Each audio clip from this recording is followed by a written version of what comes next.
Did you go for a meeting or a date and come back feeling very good, feeling there was some chemistry? But there are many things which go beyond just chemistry that makes a conversation very good. Let me just talk about some very important ones out of the many things which are there. Number one, for me, very important and very underrated skill is listening. And when I say listening, it's not like just keeping your mouth shut and listening to the other person talk. It's active listening. Active listening is where you pay attention and listen to the other person, not just in your mind when you're preparing your response, but really listening to understand what the other person is saying. It's very important and it's very different from just listening. Active listening is an effort, it's a skill, it needs practice. Number two, don't be distracted.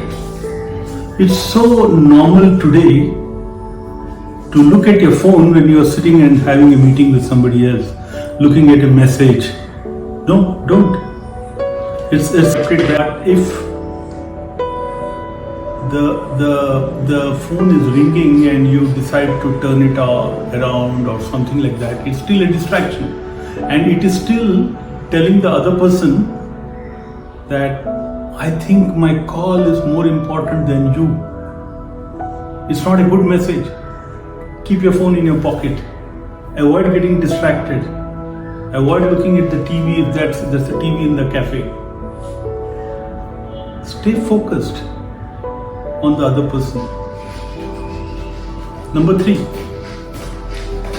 it's not an opportunity for you to talk. Don't go and start talking for the next 5-10 minutes.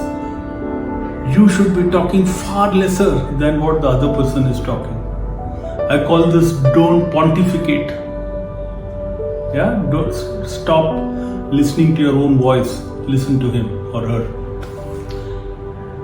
The next one, which again is very important, is to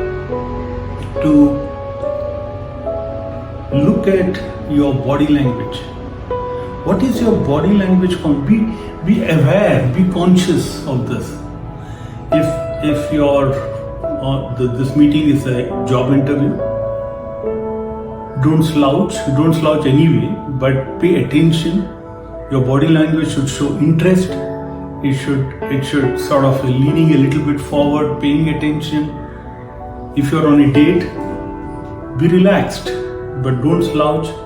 Pay attention. The body language is very important. It keeps conveying messages to the other person. Next,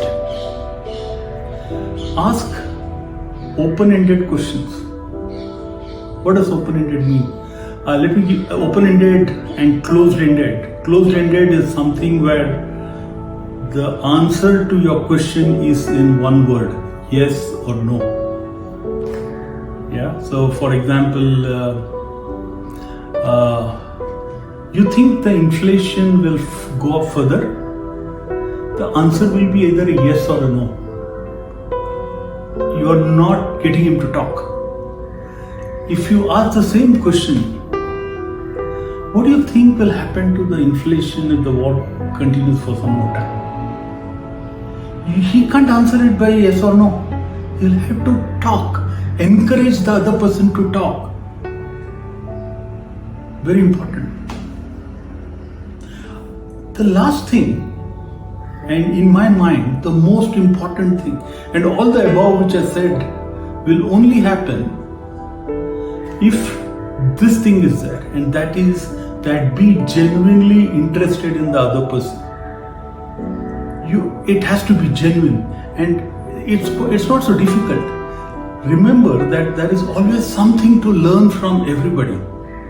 So just listen to the other person, be curious, understand where this person is coming from, what is she trying to say, and don't judge, just understand, just try and see if there is something to learn. Be genuinely interested in the other person. That's absolutely mandatory for a good conversation.